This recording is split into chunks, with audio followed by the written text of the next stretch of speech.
aliens laughed at hippos, until one ripped their Warbeast in half. HFY story. The alien delegation from the Zathar Confederacy had gathered in high spirits as they made their way to the observation platform on the newly arrived human colony. The planet they were about to explore, designated Epsilon 22, had been the subject of much debate and curiosity. The Confederacy had long been a hub of technology, peace, and military superiority, and yet, the humans had somehow managed to fend off every invasion attempt they'd faced. It wasn't until they discovered the unique creatures of Epsilon 22, hippos, that things took a strange turn.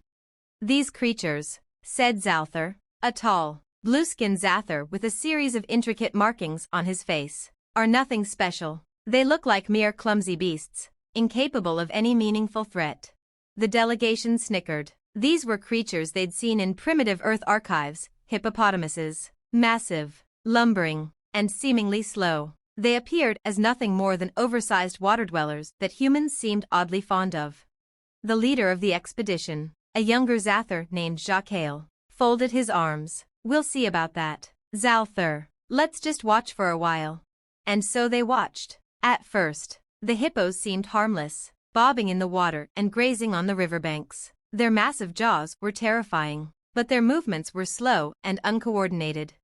They're practically moving boulders, Zathar quipped. They can barely walk straight. What's the point of studying these pathetic creatures? The group continued to laugh, exchanging jokes about the hippos' lack of finesse and inability to even leap from the water. However, their amusement would not last long.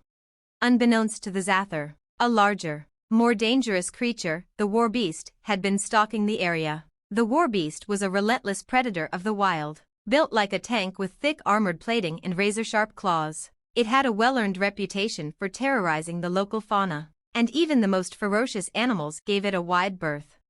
As the group continued to watch, the Warbeast emerged from the shadows, its massive form gliding toward a group of unsuspecting hippos. It was time for the hunt.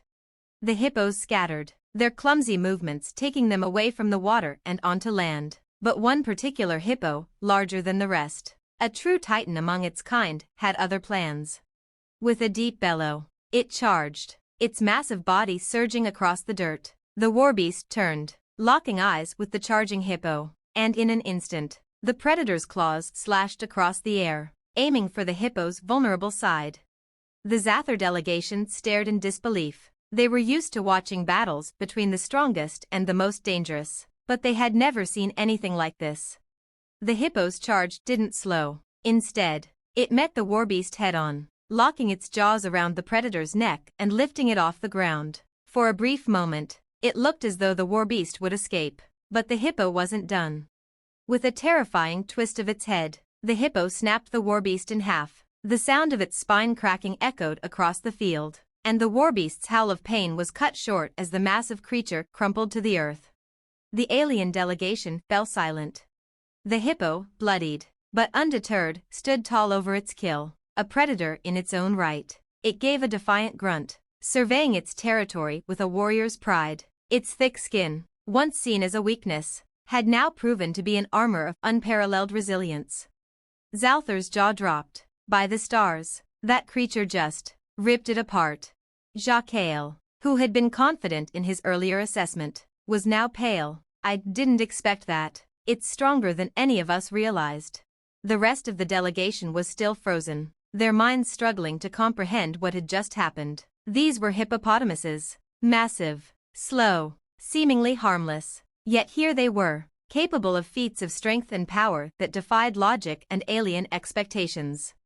We underestimated these creatures, Jacques murmured, watching as the hippo dragged the remnants of the Warbeast into the water to finish its meal. Humans, and their creatures, are far stronger than we thought.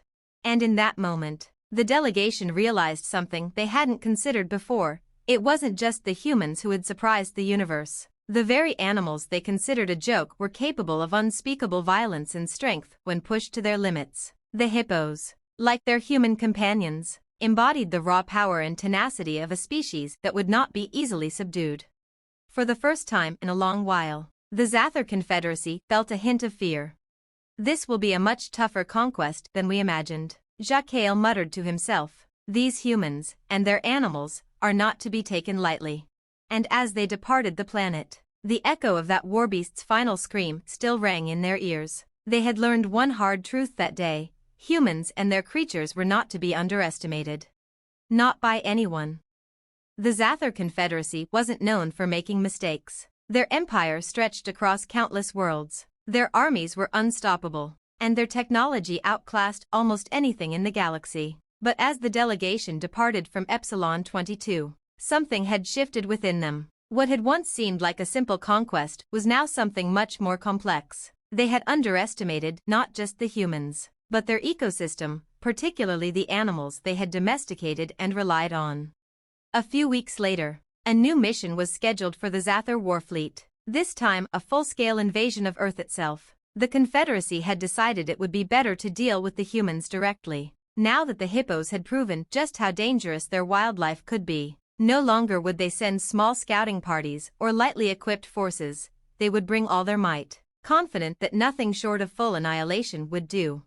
Back on Earth, however, the humans were far from unprepared. Though they weren't aware of the Zather's plans just yet, there had already been signs of something amiss. Human military leaders had caught wind of unusual transmissions, alien signals, first dismissed as background noise, but now recognized as a precursor to something far more serious. Among the reports that crossed the desks of Earth's top strategists was a strange piece of data, a transmission that referenced Hippos as an unintended, albeit significant, defense asset. The humans had long known about the power of their creatures, particularly the wild ones, but now, with the threat of a full-scale invasion imminent, they realized that something as ancient as the humble hippo might just be the key to winning the war. The U.S. Department of Defense convened an emergency summit. "Listen," General Caldwell began, looking over his team of top scientists and military advisors. "If we're really going to stand a chance against this alien threat, we need to be ready to use everything we've got. This includes our animals. Hippos, particularly, are more than just a weird curiosity. They're massive, aggressive, and have the strength to tear apart anything that stands in their way." One scientist, Dr. Lin, nodded grimly. "We've already begun using trained animals for Special Forces operations in certain regions. We could enhance that effort. The Hippos alone, combined with our strategic positioning, could be a surprise the Zather won't see coming." The idea seemed absurd, but it worked. Earth's top minds, military leaders, engineers, and zoologists mobilized with urgency. Hippos were transported to critical locations near strategic defense zones, and human soldiers, experts in wildlife handling, were sent to train them for combat. What the Zather didn't realize was that Earth wasn't just a planet of humans. It was a planet where nature itself had evolved to fight back. The day of the invasion arrived. The Zather fleet descended upon Earth's atmosphere in force, ships towering above the clouds like silent gods of war. The humans had already begun preparing, their forces stationed across key sites, waiting for the enemy to make its move. As the Zather ground forces began to land, they were greeted with an unexpected sight: hippos, charging from the shadows with alarming speed. Even the most seasoned Zather warriors were caught off guard as these colossal creatures, with their thick hides and bone-crushing jaws, barreled into their ranks, taking down armed soldiers as if they were mere toys. The Zather weapons had no effect on the creatures. They had underestimated the strength and resilience of Earth's wildlife, just as they had done with the humans themselves.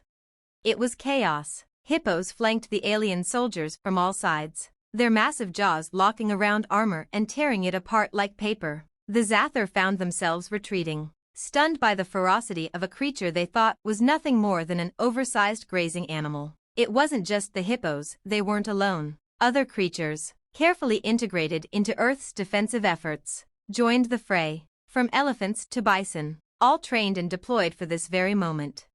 In the heart of the battle, General Caldwell observed through his binoculars, a grim smile forming on his face. "I guess we'll see just how well they laugh now." The Zather, who had initially laughed at the idea of such primitive creatures standing in their way, now found themselves caught in the most brutal and unexpected of wars. Every assault they launched was countered by the overwhelming strength of Earth's wildlife, organisms whose power had been refined over millennia of evolution. In the final assault, as the Zather fleet tried to retreat into space, they were confronted with a single, horrifying sight, a massive herd of hippos, charging forward. With their incredible strength and speed, the Zather ships struggled to take off under the barrage of massive, colossal creatures charging at their engines and wings, throwing them into a panic. The war had only just begun, but the Zather Confederacy had already been humbled. They had learned the hard way that humans were not alone in their fight for survival. Back at Earth's command center, the victory was not celebrated with fanfare, but with quiet resolve. There was no need for boasting. Earth had made its point. The Zather would never underestimate humanity, or its creatures, again. "Tell the fleet to hold position," General Caldwell said, looking out over the battlefield. "We're not done yet, but today, the Hippos have shown them who rules this planet."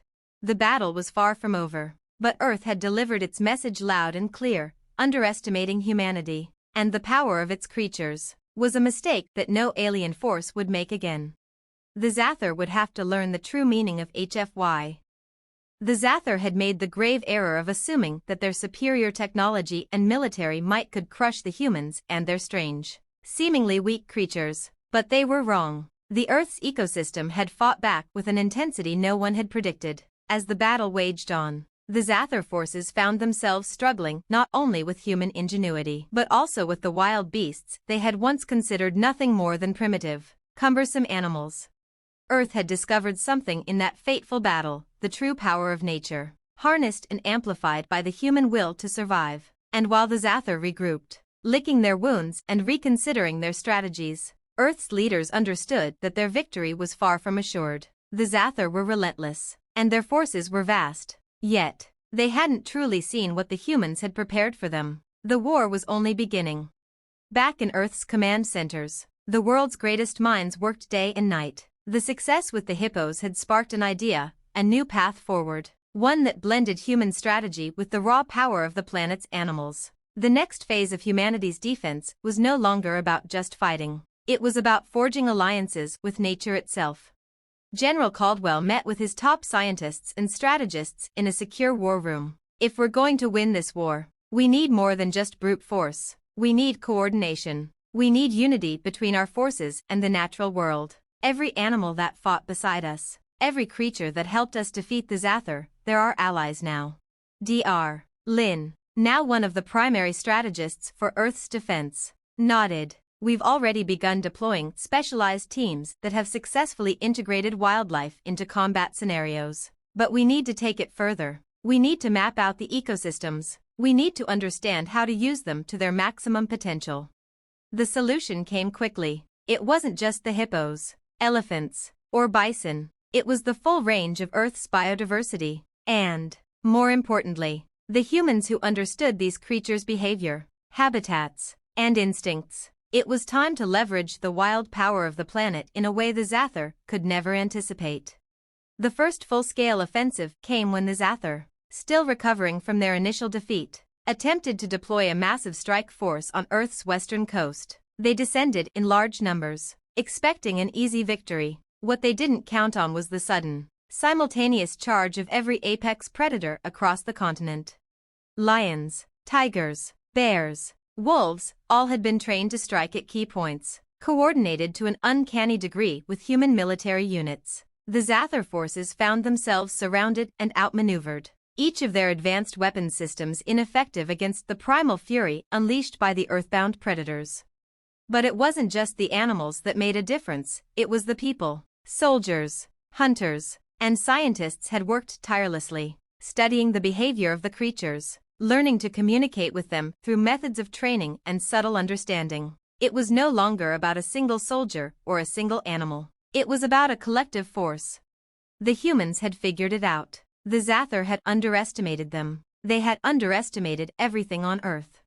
Weeks into the war, the Zather began to notice a pattern. Every attempt to strike at humanity's most vital resources was met with unexpected resistance. The wildlife, seemingly random at first, had become an organized force, using the very terrain to their advantage. Humans had learned to channel nature's fury, guiding it with precision. On the battlefield, where once the Zather had relied on overwhelming force, they now faced an enemy that didn't just fight back, it adapted, it thrived, and it relied on its surroundings. The Warbeasts, once the terror of Earth's creatures, had become a symbol of the Zathar's own downfall. They had laughed at Hippos, and now they faced an Earth that had turned its greatest strength, the wildness of its world, against them. At the front lines, a new directive was issued from Earth's high command. Focus on the Zathar leadership. General Caldwell ordered. We take down their commanders, and the rest will fall. The creatures have already shown us the way. It didn't take long for the humans to implement their new strategy, using the same methods they had employed with the animals. They set traps and ambushes, targeting the alien commanders with lethal precision. The Zathar's hierarchy, once so secure, began to crumble. The coordinated strikes by both humans and their animal allies were like a tide, unstoppable and relentless. Soon, the Zathar found themselves on the defensive, their fleet disorganized and scattered. Their warriors, once so confident, began to question the feasibility of their mission. Earth was unlike any planet they had ever encountered. It wasn't just the humans they had to worry about, it was the very world itself. As their fleet began to retreat, the Zathar received one final message broadcast across the galaxy. This is Earth. Do not return. Do not attempt to invade again. We stand together, humans and every living creature that calls this planet home. You have been warned. It was a message that resonated across the universe. The Zathar had learned the hard way that Earth was not just a world of humans. It was a world of life, of creatures that had evolved, fought, and survived long before any alien ever set foot on its soil. And that, in the end, was what had sealed their fate.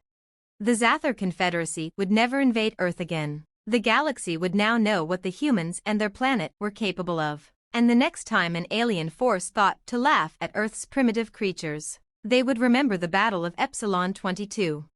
Because when humanity stood side by side with the wild creatures of their world, they were an unstoppable force. And the galaxy would never forget it. The retreat of the Zathar was not the end, but it marked a decisive turning point in the war. While the humans celebrated their victory, they knew it was only a temporary respite. The Zathar had tasted humiliation, and their pride was wounded. They would return. That much was certain. But humanity had learned something crucial. They were not alone in this fight. The animals, the ecosystem, every inch of Earth's natural world had become an extension of their strength. Now, it was time to prepare for what came next. The United Nations quickly called for a global summit, gathering leaders from all corners of the Earth to discuss the future of humanity's defense. There was no more time for secrecy. The Zathar would return, and when they did, humanity would need to be ready, not just with weapons, but with every resource at their disposal. General Caldwell, now a symbol of Earth's resilience, was among the first to address the summit. Standing before the representatives of nearly every nation, he delivered a stark message. We've won a battle, but the war is far from over. The Zathar are coming back with greater forces. We've learned how to fight with our allies, the creatures of this planet. But it's time we think bigger. It's time we use our understanding of Earth to reshape the way we defend ourselves. The Zathar's technology and military power won't be enough to stop us. Not if we continue to think like we always have. Dr. Lin, now a leading strategist in Earth's defense efforts, took the floor next. The next phase of our defense is not just about combat. It's about unity with our world. It's about connecting with every species we can, utilizing their unique abilities, and bringing them into our military strategies. We've only scratched the surface of what Earth's wildlife can do, but we need to understand that the key to our survival isn't in our technology alone, it's in our connection to the planet. We've already seen how the hippos and apex predators turned the tide, but we can do more, much more. The room fell silent. The human race had long dominated its environment, but this was a new era. Humans had always assumed they were the apex species, but now they knew better. They were not separate from the natural world. They were part of it, and Earth's ecosystem had become their most powerful weapon. The summit's first order of business was a radical proposal, an interconnected global defense network that would combine the full force of human ingenuity with the natural world's incredible power. Each nation would begin working with local ecosystems, training and integrating species into military units. From desert-dwelling creatures to the frozen tundras of the north, every biome on Earth would be tapped for its potential. But Earth's scientists and military leaders weren't stopping there. They also began exploring methods of enhancing the bond between humans and animals through genetic engineering, bioaugmentation, and neural interfaces. If the Zather thought they had seen Earth's strength, they had no idea what was coming. Meanwhile, the Zather had not been idle. They had retreated to their homeworld to lick their wounds, but their humiliation was not something they could ignore. The defeat at the hands of Earth's wildlife had rattled their confidence and sparked a debate within their council. Some wanted to abandon the invasion, recognizing that Earth's unexpected resilience had altered the calculus of their conquest. But others, more driven by their warrior culture, saw this as an opportunity to redeem themselves, to prove that no species, no matter how wild or seemingly unrefined, could stand against the might of the Zather. An urgent message was sent from the Zather War Council to their fleets: return to Earth. Prepare for full-scale retaliation. This time, we will not underestimate them. Their response was swift. The Zather assembled an armada larger than anything they had previously deployed, reinforced with new technology and a heightened sense of purpose. They would wipe Earth from the galaxy, this time with overwhelming force. However, what the Zather didn't realize was that humanity had not only learned from their first victory but had spent the time since then adapting, evolving their own strategies to match. The Zather would face a different Earth this time. A few months later, the Zather fleet appeared once more in Earth's orbit, but this time, they were met with something that sent a chill through their commanders. The planet was quiet, too quiet. The skies were clear. No resistance appeared at first. The Zather advanced, feeling the confident rush of superiority that had once been their hallmark. As they descended toward Earth's surface, their sensors went haywire, communications scrambled, ships began to veer off course. It was the beginning of an unprecedented ambush. Earth had set the stage for an epic confrontation, an ambush that would leave the Zather in disbelief. As they landed on the surface, they were met not only by humans and their weapons, but by the animals of the entire planet, ready and waiting.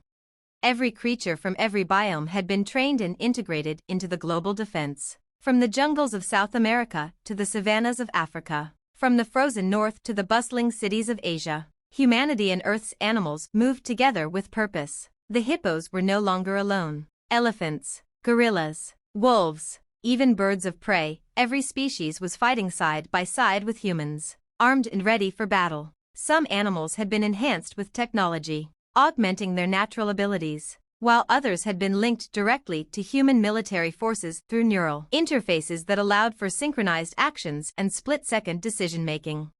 The Zather, once so confident in their technology, quickly realized the error of their approach. Earth's defense wasn't just a collection of humans with weapons. It was a living, breathing force, a collective of life that worked in unison, each part functioning as a vital piece of a much larger machine. And in the heart of it all, General Caldwell stood, watching as the Zather forces struggled to regroup, outmaneuvered by the very creatures they had laughed at. This time, he said, turning to Dr. Lin with a grin, we've made sure they won't be laughing. The battle raged on, fierce and unrelenting. The Zather found themselves pushed to their limits, caught in an ambush that showed them exactly what humanity and Earth were capable of. It was no longer just about defense. It was about survival, and Earth, with its united strength of humans and animals, would ensure that the Zather never dared to invade again.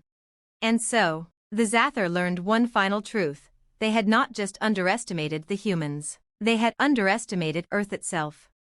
The Zather, now fully engaged in their second invasion of Earth, found themselves at the mercy of the planet's unified defense. Every strategy they deployed was met with an unexpected counter. Their highly advanced weapons rendered ineffective by the sheer unpredictability of Earth's wildlife and the extraordinary coordination between humans and animals. The very thing they had ridiculed, Earth's primitive creatures, had become the ultimate weapon in the war.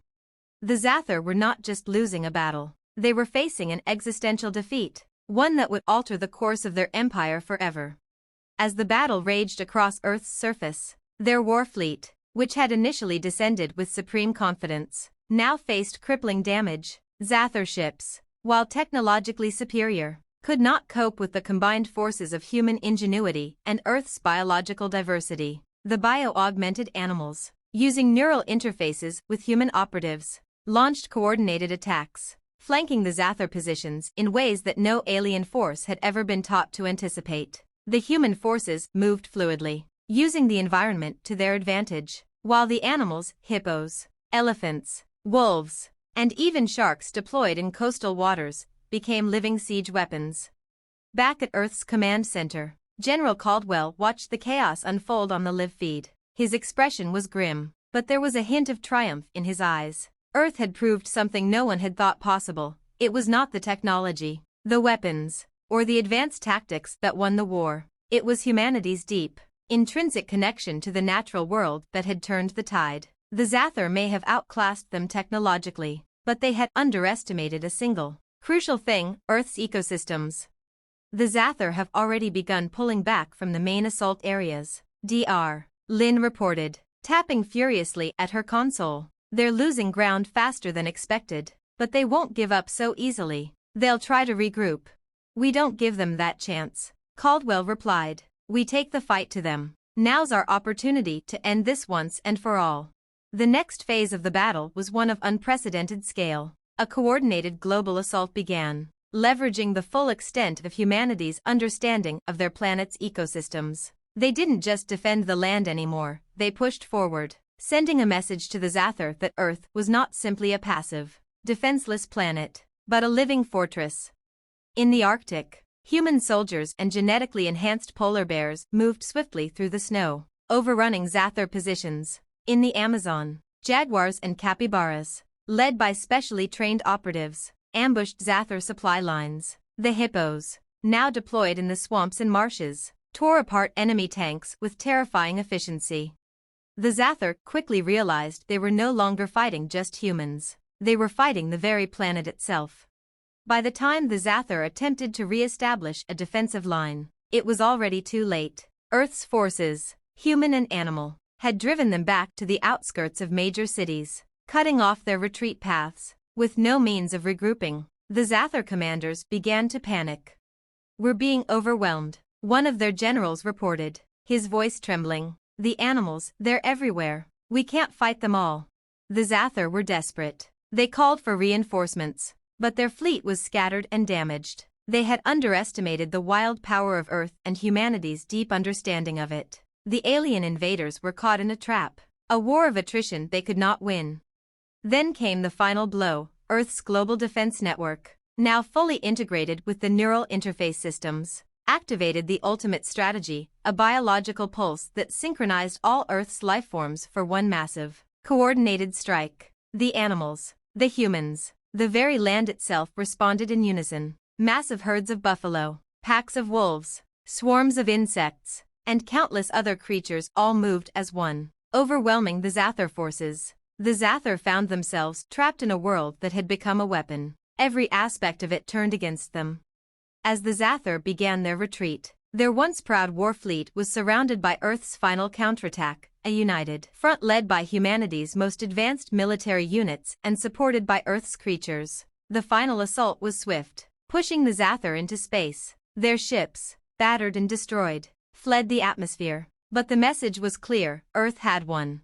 Back on the ground, the dust was settling. General Caldwell stood on a raised platform, overlooking a battlefield littered with the remnants of both Zather technology and the aftermath of the battle. The humans and animals had triumphed, but the victory had come at a cost. Earth's ecosystems had been pushed to their limits, and the war had left scars across the planet. Yet, in the end, Earth had proven its strength, not just in military might, but in unity with nature.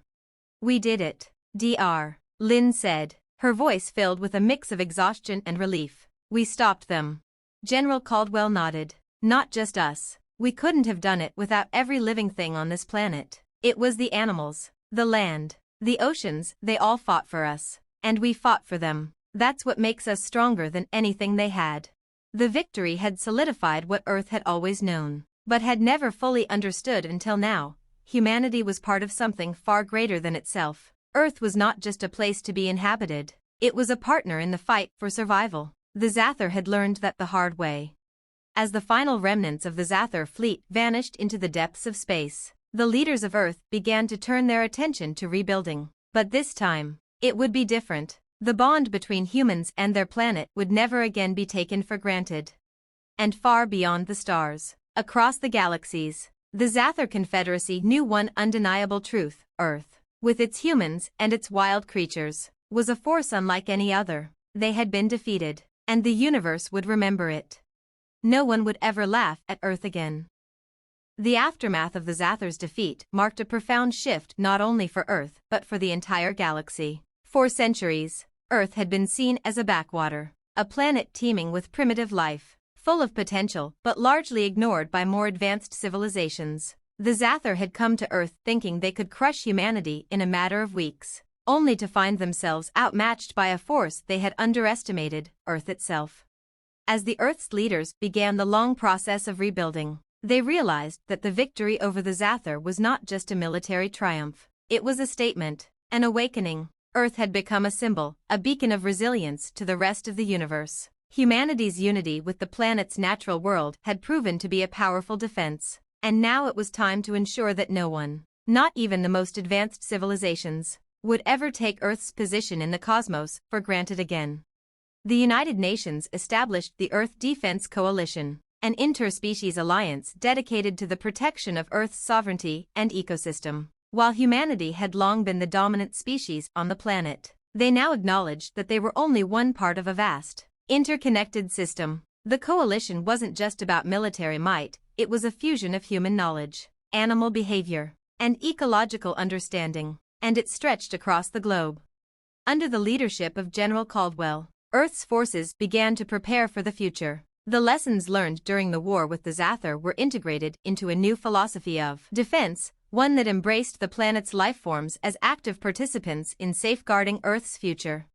One of the first steps was to set up research programs focused on further enhancing the synergy between humans and animals. In the wake of the war, neural augmentation techniques and genetic enhancements were further refined, enabling more animals to work alongside humans in a variety of capacities, from military support to ecological maintenance. Dolphins, for instance, were fitted with bio-augmented suits, enabling them to assist with underwater reconnaissance missions, while birds of prey became specialized scouts, relaying intelligence across vast areas of land.